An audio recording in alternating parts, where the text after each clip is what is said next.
Couple of things I wanted to open up with today, and they're dealing with this story that we're still talking about out of Orlando, Florida. The mass killing that took place there by a terrorist early Sunday morning. Actually, a lot of people would think Saturday night, but the place was getting ready to close about 2 o'clock in the morning.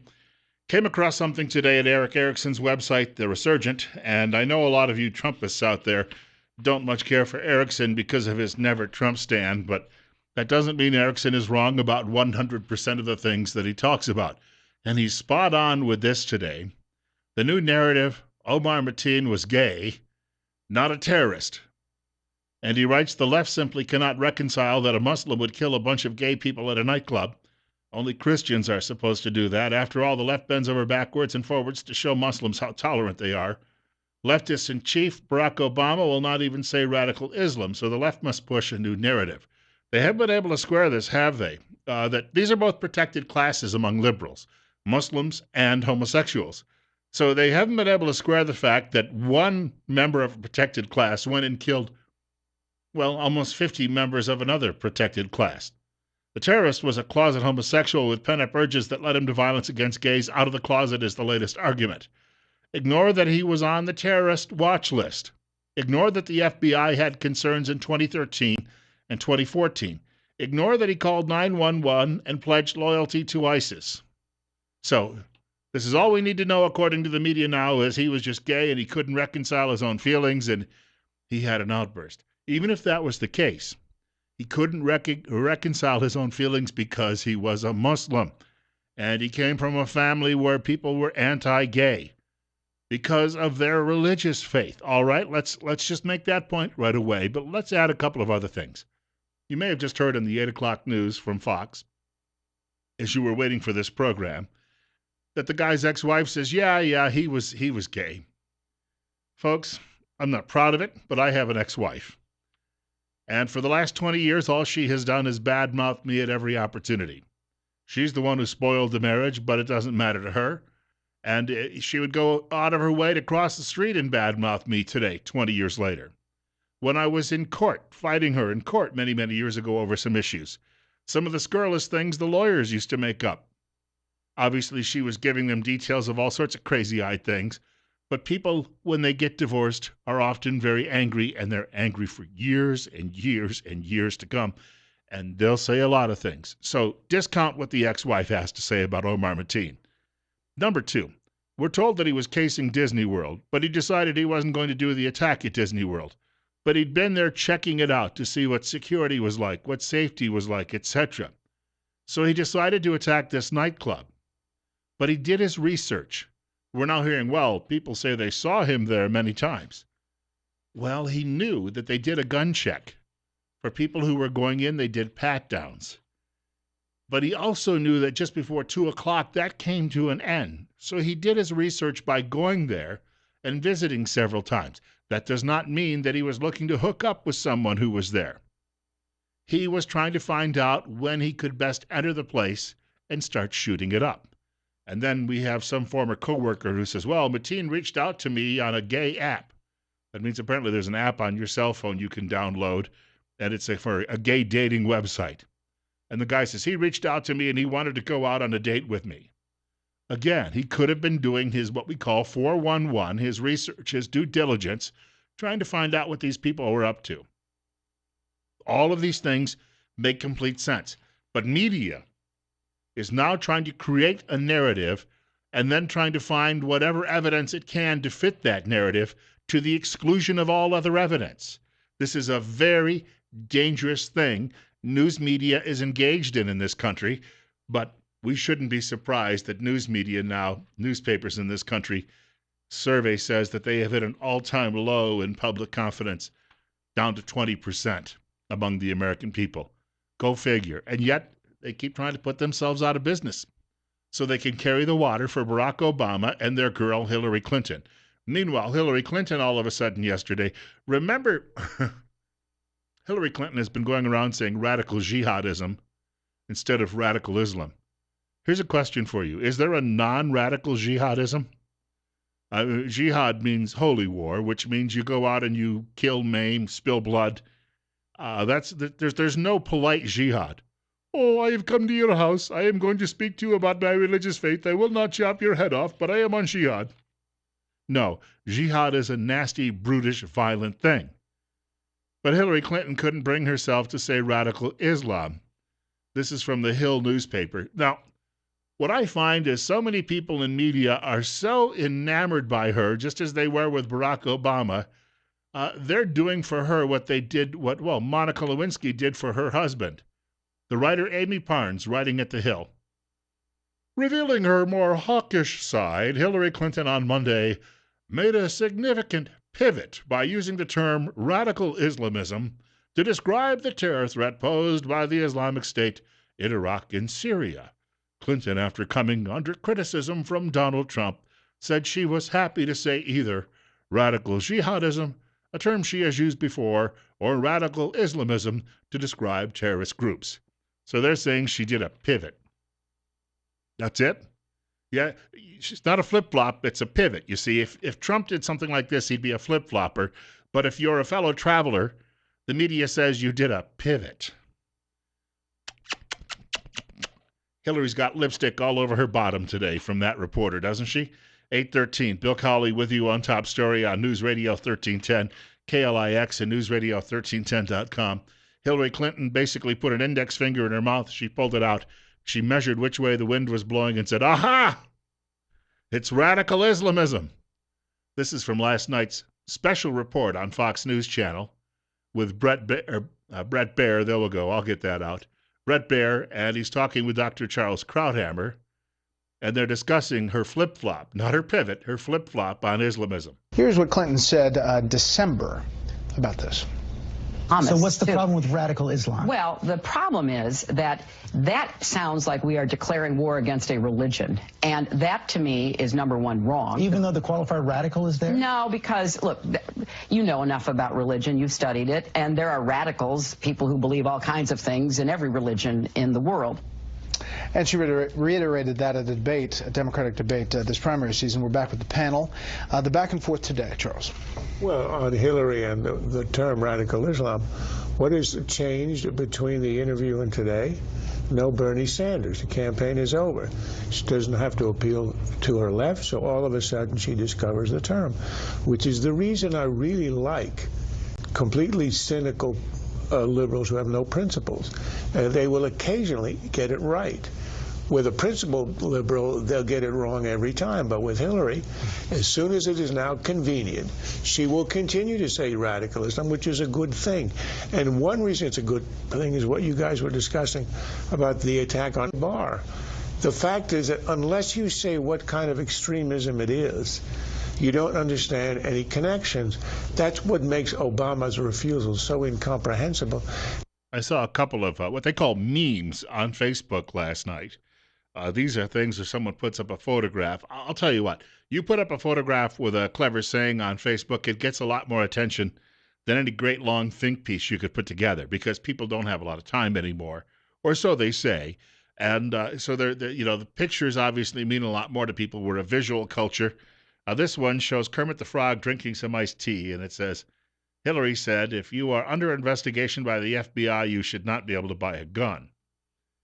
And the writer says, I say, if you are under investigation by the FBI, you shouldn't be able to run for president either. Oops. Again, media has not caught up on that one, though, because even though it makes perfect sense, and it's a wonderful counter-argument, they have to look out for their girl, and that, of course, is what media feels its primary job is any longer. They feel that the country needs to be saved through liberalism or socialism, and they're going to do whatever they can to ensure that happens in this country. The facts be darned. And then there's this meme. It shows a photograph of the killer, and it says, if this guy doesn't represent all Muslims, then why does he represent all gun owners? Gun is bad. Tom Brokaw was on NBC the other day saying that we need to ban AR-14s. And Chuck Todd obviously didn't know what he was talking about, but didn't correct him and say, do you mean AR-15s? Because is there an AR-14 that needs to be banned? I have an imaginary gun here I'd like to get rid of. It's 8:16. Bill Colley with you on Top Story on News Radio 1310, KLIX and NewsRadio1310.com. Speaking of fellow travelers, Bernie Sanders apparently still not aware that he's no longer wanted on the stage. He held a rally yesterday, a big love fest to celebrate Islam in America. Our job is not to allow politicians, Mr. Trump or anyone else, to divide us up by where our family came from, the color of our skin, our religion, or our sexual orientation. Oh, thank you very much, old communist Jewish man. I will kill you last. And then he went on to say, of course, that Muslims are his friends. The Muslim people did not commit this horror. A man named Omar Martin did. To blame an entire religion for the acts of a single individual is bigotry, pure and simple. Excuse me, but in 1943, if a German national or somebody whose parents were from Germany, and the guy was strutting around cities in this country harming people in the name of his leader, Adolf Hitler, would we have said he's not, well, we should let more Nazis into the country after all. You know, they're not all bad people. It's just that Hitler guy and a couple of his associates who are killing Americans. 818, you're up next. You're on the air with Bill Colley on KLIX. Yes, this is the problem that I find, is that the Muslim community, the American Muslim community, never says anything. They only say something they're forced. The only person I ever see anybody saying anything is Yudi Jasser, and he's on Fox, and I don't, it is what it is. But you see, if there was any kind of outrage by the American Muslim community, it would be nice to see it, because this is hell. This is war, and they live here too. And I don't know. I guess they'll kill each other as quickly as they'll kill us, but I guess we're the first in line.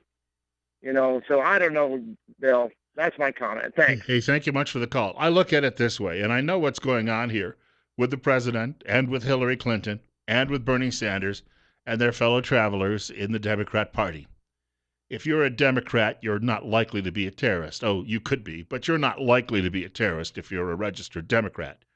On the other hand, if you're a terrorist living in America, you're likely voting for a Democrat. Comprende? You don't vote for Republicans because we know what your game is. So, therefore, with an election year here, they want the votes of the terrorists because it's going to be close. And they can't bring themselves to call a spade a spade. Bill Colley with you on Top Story on News Radio 1310, KLIX and newsradio1310.com. I've got a bit more of this. Also, Steve Millington, the chairman of the Twin Falls County Republican Party, will be joining us in studio as well. Got a lot to talk about this morning. Hope you can stick around. We're going to call it 58 right now, on our way perhaps into the 80s today. There is a writer by the name of, I believe his name was William Murchison. He writes for a newspaper in Dallas. Murchison is a huge name in Texas. Clint Murchison used to be one of the owners of the Dallas Cowboys in their big old oil family.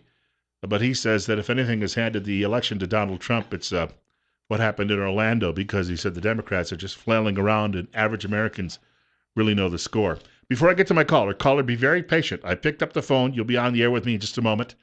Just a reminder that we are going to see some warm weather again, back into the 90s next week.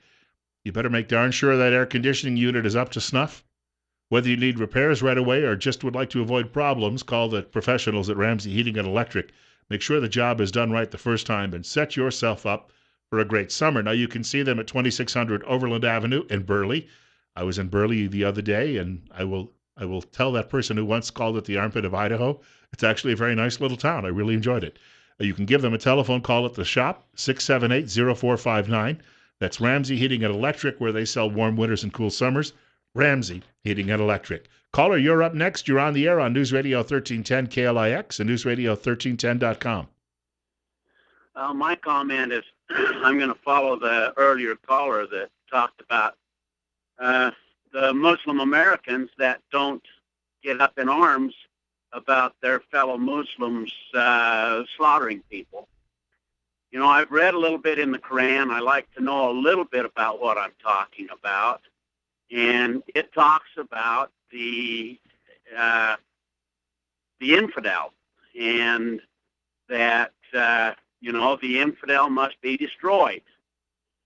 And who is the infidel? The infidel is anyone that doesn't follow the pedophile, rapist, prophet that the Muslims follow. And so that means all of us. And if they are, I don't care if they're Muslim American, I don't care if they're moderate, I don't care if they're radical. If they follow the teachings of their prophet and their Quran, then they believe in the annihilation of anybody that is not Muslim. So and that is, in fact, that explains why the moderate Muslim Americans are not up in arms about what happened in San Bernardino and what happened in Orlando, right, and what's happening all over the world, because they believe in it. Thank you much for the call, sir. And if I could add to that, on August 4th, Brigitte Gabriel is coming to Twin Falls. I've been in touch for the last couple of weeks with her people, and she'll be joining us on the air likely on August 1st, which is a Monday. And she can attest to this. She's seen it. She witnessed it firsthand growing up in Lebanon as a Christian Arab, and her family was forced to flee for their own lives.